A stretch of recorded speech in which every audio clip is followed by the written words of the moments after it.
नमस्कार मित्रों, an option पर एक बार फिर आप सबका स्वागत है। मित्रों, हम चैप्टर नंबर फर्स्ट टी की मिस एलिनियस एक्सरसाइज को सॉल्व कर रहे हैं, जिसमें आज हम क्वेश्चन नंबर थर्ड को सॉल्व करेंगे। Question third, let A B C be the set such that A B C set कुछ इस प्रकार है कि ए यूनियन बी इक्वल है ए यूनियन सी के और ए इंटरसेक्शन बी इक्वल है ए इंटरसेक्शन सी के। देन सो दैट हमें बी इक्वल सी को शो करना है, प्रूव करना है। ठीक, तो सबसे पहले तो हम गिवन लिखेंगे। गिवन क्या गिवन है हमें? A union B equal A union C और A intersection B equal A intersection C. ठीक, हमें प्रूव करना है बी इक्वल सी, तो हम लिखेंगे in order to prove B equal C we should prove x B belong to C and C belong to B. देखो, b equal C को prove करने से अच्छा हम b सबसेट c और c सबसेट है b का हम प्रूव करेंगे। अगर ये दोनों ही एक दूसरे के सबसेट हुए, इट मींस b और c दोनों सेट ही इक्वल होंगे। ठीक, तो सबसे पहले हम मानेंगे let x belong to b। हमने मान लिया कि x b को बिलोंग करता है। ठीक, इसे एक तो हमने फर्स्ट मान लिया। अब x b को बिलोंग करता है तो हम b को लिख सकते हैं a यूनियन b।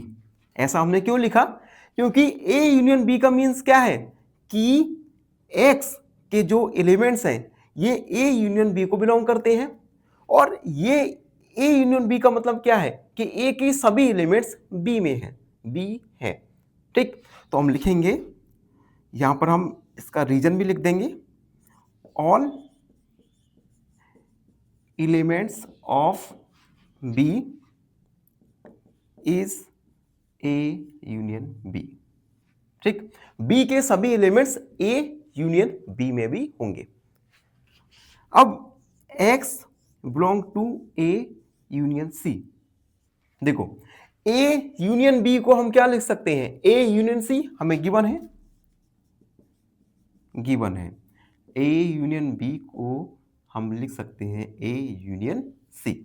ठीक, अब देखो यहां पर x belong to a and x belong to c, ये हो गया हमारा सेकेंड इक्वेशन। ठीक, अब सबसे पहले हम x बिलोंग टू a को लेंगे, taking x belong to a। Also equation first में हमें क्या गिवन है? x belong to b। हम यहां पे लिख भी दे रहे बाय इक्वेशन फर्स्ट। अब देखो, x a को बिलोंग करता है और x b को भी बिलोंग करता है, यानी a और b में कॉमन क्या है? x, यानी हम इसे लिख सकते हैं x belong to a intersection b। ठीक, यहां पे लिख सकते हैं कॉमन एलिमेंट्स। ठीक, x belong to a intersection b को हम क्या लिख सकते हैं? a इंटरसेक्शन c, तो हम इसे लिख सकते हैं a इंटरसेक्शन c। ये हमें गिवन है a intersection b equal a intersection c, ये हमें गिवन है।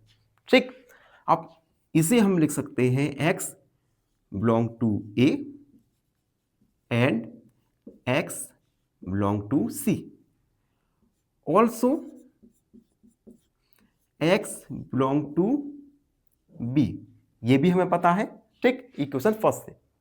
अब देखो, x a को बिलोंग करता है, ठीक, और x सी को भी बिलोंग करता है।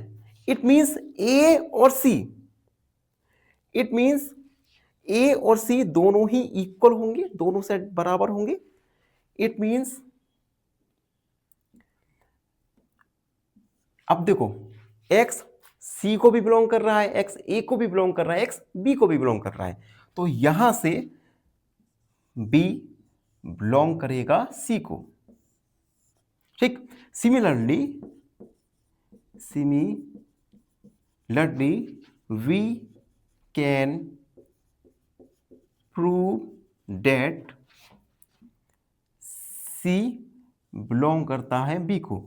सिमिलरली हम सी सबसेट बी को भी प्रूव कर सकते हैं। अब देखो बी सबसेट है सी का और सी सबसेट है बी का, इट मींस सी और बी दोनों ही सेट इक्वल होंगे, तो हम लिखेंगे hence B equal C proved. तो इस प्रकार से हमने क्वेश्चन नंबर 3 में बी इक्वल सी को प्रूव किया। आई होप आप सबको अच्छे से समझ आ गए होगा। फिर भी कोई डाउट है, कोई भी क्वेरी है तो उसे कमेंट में लिखना ना भूलें। धन्यवाद, हमेशा प्रसन्न रहे। फाइनली एक क्वेश्चन पूछूंगा आपसे। क्वेश्चन है the set 0 is option A empty set, option B singleton set या ऑप्शन सी इनफाइनाइट सेट। इस क्वेश्चन का आंसर कमेंट सेक्शन में जरूर लिखिए। बने रहिए हमारे साथ एन ऑप्शन पर। धन्यवाद।